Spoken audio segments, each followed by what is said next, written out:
Napingue Telemi, première promotion, Innocent Béa, colonel major, Maloukulae, les Opéva, Napingue Telemi,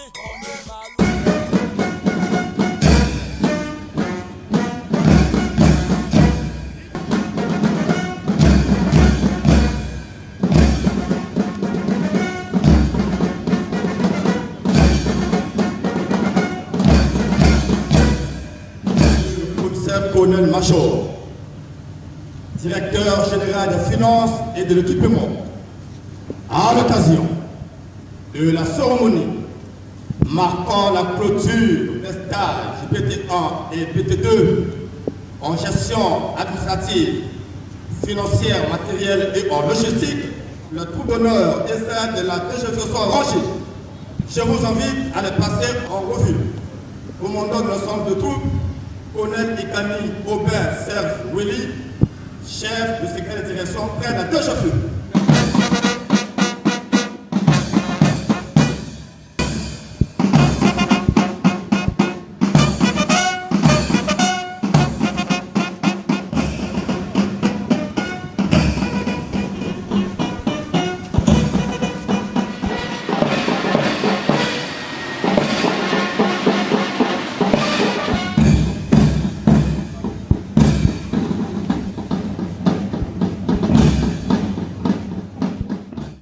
Cette cérémonie, qui est la première du genre au sein des forces de sécurité intérieure, s'articulera de la manière suivante. Nous suivons tour à tour le rapport bilan et la proclamation des résultats par le directeur de stage, la remise des diplômes à un échantillon des 10 premiers de chaque stage, le mot de circonstance de Monsieur le directeur général des finances et de l'équipement. Cérémonie de clôture des stages des brevets techniques 1 et 2, options gestion administrative, financière, matérielle et logistique du ministère de l'Intérieur, de la décentralisation et du développement local ce samedi 27 décembre 2024. Les enseignements en matière administrative ont eu comme base essentielle la correspondance militaire au niveau du BT1 et la rédaction administrative au BT2. À cet effet, les stagiaires ont appris non seulement à rédiger les différents types de documents, mais aussi l'étude des cas concrets en comptabilité, matière, denrées, deniers et en méthode de gestion des ressources humaines, ainsi qu'à l'initiation des fondamentaux à l'informatique. Toutes ces mises en situation et exercices de contrôle ont fait l'objet d'un intérêt particulier de la part de la direction des stages BT1 et BT2 pour que les stagiaires soient capables de relayer et exécuter efficacement les tâches qui leur seront confiées en tant que sous-officiers d'administration dans les différentes structures de la force publique. Ces stages représentent la première expérience destinée au personnel sous-officier des forces de sécurité intérieure. Un premier pas décisif, mais également un véritable coup de maître pour appliquer les directives du ministre de l'Intérieur, de la décentralisation et du développement local, conformément aux orientations du président de la République.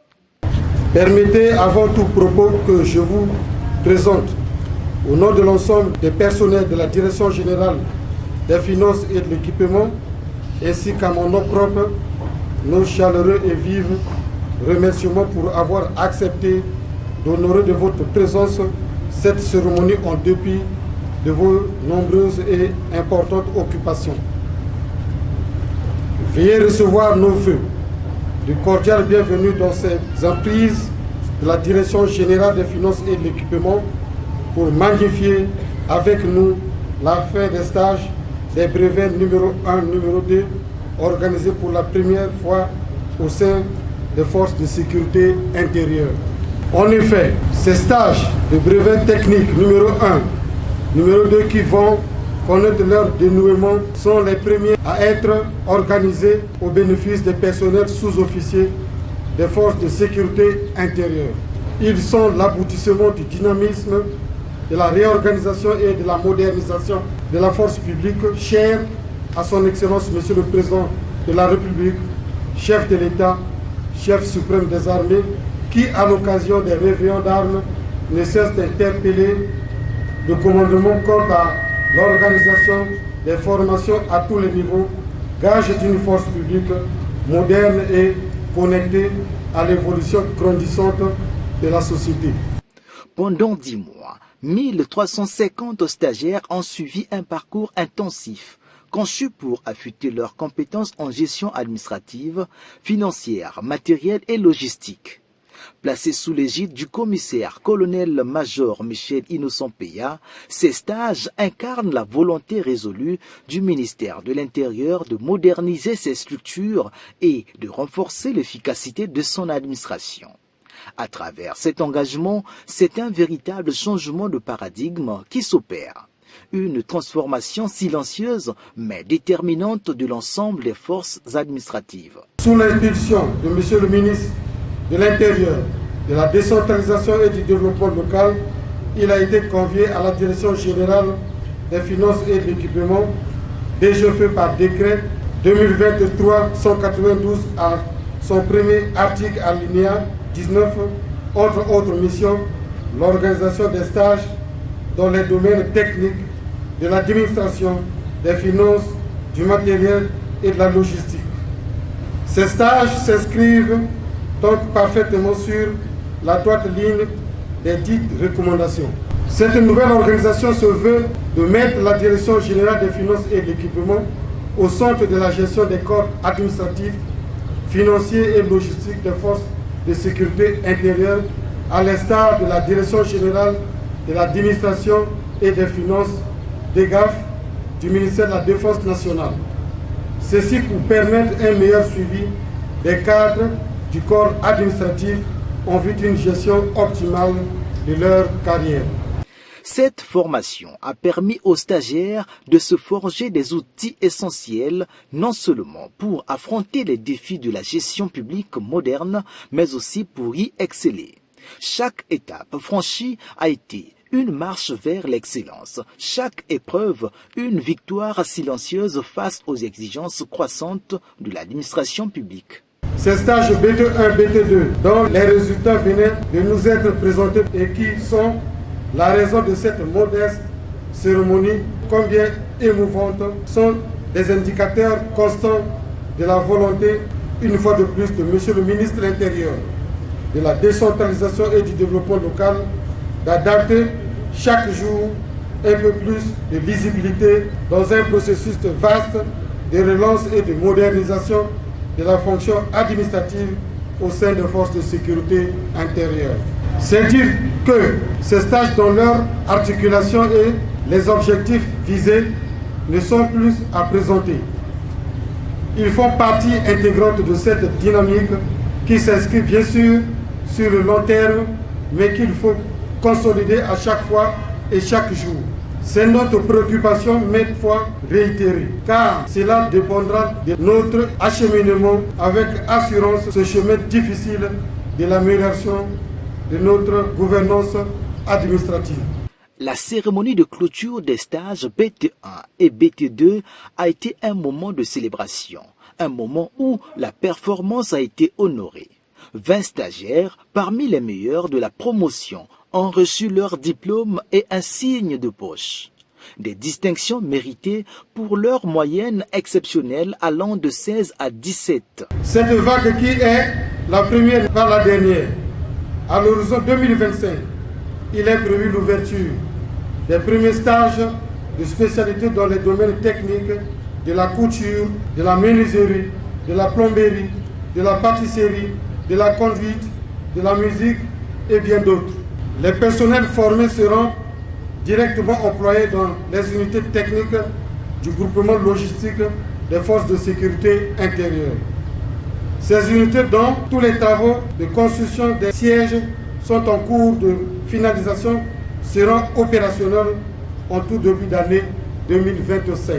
C'est ici l'occasion de porter à votre connaissance que, grâce aux efforts consentis par Monsieur le ministre de l'Intérieur, de la décentralisation et du développement local, et en conformité avec sa vision, plusieurs travaux de construction des infrastructures techniques ont été réalisés, parmi lesquels le centre de formation des forces de sécurité intérieure qui dispose de 5 salles de cours d'une capacité moyenne de 150 stagiaires par salle.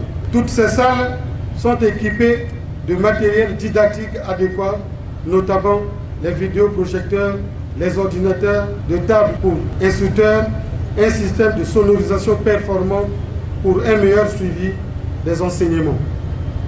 Ce centre qui a ouvert ses portes avec les 2 premiers stages de brevet technique numéro 1 et numéro 2 est disponible pour tous. Le commissaire, colonel-major Michel Innocent Peya, a salué leur parcours et leur détermination tout en félicitant l'ensemble des stagiaires pour leur discipline et leur engagement sans faille au cours de ces 10 mois.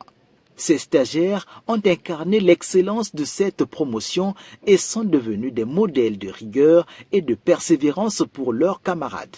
Au vu des résultats proclamés, j'adresse mes vives félicitations aux impétrants pour leur travail et discipline qu'ils ont observé durant le stage. Je les exhorte à garder cet élan dans l'intérêt de leur carrière, mais aussi et surtout dans l'emploi qui leur sera confié au sein de leurs structures respectives.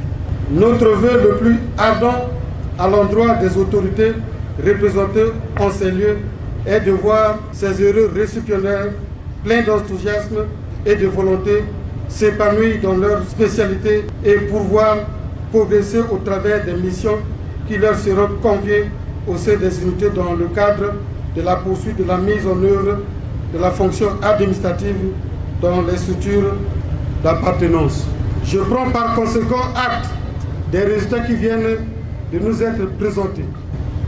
Ils sont conformes à nos attentes et reflètent l'implication forte des stagiaires, encadreurs et instructeurs. À vous stagiaires, que les notes que vous avez obtenues ne servent pas seulement comme une simple formalité accomplie. Il s'agit d'en faire une restitution et il n'y a rien de mieux que la pratique. Vous en serez jugés. Est-ce qualité? Platon ne disait-il pas que ce qu'il y a de beau dans l'apprentissage, personne ne peut vous enlever? Sachez donc que le corps de métier duquel vous appartenez désormais exige de vous des valeurs de courtoisie, de discrétion, d'objectivité et de sincérité.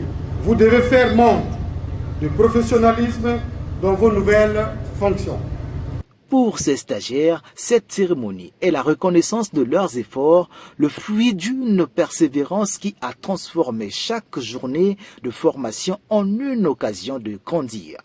Ce moment est aussi un hommage au travail accompli sous le leadership du directeur général des finances et de l'équipement. C'est d'abord une grande fierté de pouvoir finir cette formation avec beaucoup de brio. C'était pas facile.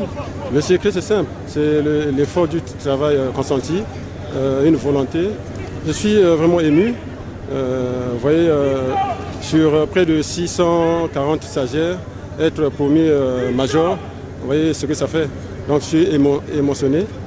En fait, j'ai obtenu une moyenne de 17,34 et j'ai été le vice-major de la promotion, donc en quelque sorte deuxième. Ça a été un long parcours et ça n'a pas été facile puisque nous avons eu à passer 10 mois de travail. Donc tout ce que je retiens, ce n'est qu'un sentiment de joie et de mérite en quelque sorte. Je remercie le colonel-major Innocent Peya. En fait, toutes mes admirations vont à son égard parce que ça n'aurait été pas lui, je ne devais pas être devant vous ici pour parler. Ce sont des stages comme ça qu'il faudra organiser prochainement au niveau de la force publique. Parce que ce stage-là nous permettra demain de devenir des cadres en administration. C'est ce que la force publique demande et je remercie vraiment le colonel-major pour cette initiative et je suis sûr et certain que ça ne sera pas le dernier. Donc je suis très content pour ça. Je suis le 3e de ma promotion avec 17 de moyenne, 37. Juste le travail, on s'est donné à fond par rapport au cours que nous avons, à l'instruction que nous avons reçue auprès de nos instructeurs. C'est ce qui a fait à ce qu'aujourd'hui on soit là où nous sommes. Ah oui, la marche elle était longue. Vraiment la marche elle était longue. 10 mois c'est pas facile. C'est pas facile de rentrer dans le tunnel et arriver jusqu'au bout, c'est pas facile. Mais gloire soit rendue à Dieu parce qu'on a donné le meilleur de nous. C'est ce qui a fait qu'aujourd'hui nous arrivons là où nous sommes. Nous avons appris la comptabilité denrées, la comptabilité deniers, la comptabilité matière, la gestion des effectifs, le déplacement. L'ambiance de la cérémonie, vibrante de chants d'allégresse, a parfaitement symbolisé la fierté et la solennité de cette étape. Les symboles de la promotion ont été remis au commissaire colonel-major Michel Innocent Peya, marquant ainsi la fin de ce parcours, mais aussi le début d'une nouvelle ère pour ces agents désormais prêts à contribuer à la gestion publique de demain.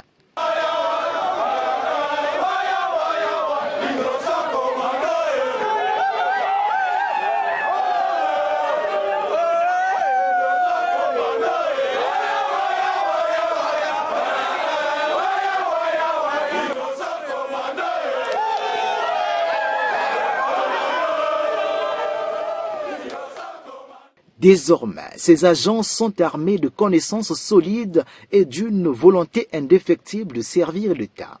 Ainsi, le ministère de l'Intérieur a sémé les graines d'une gestion publique plus efficace, où rigueur et performance sont des valeurs cardinales. Première promotion, Innocent Peya, colonel-major, Malukula, les OPEPA,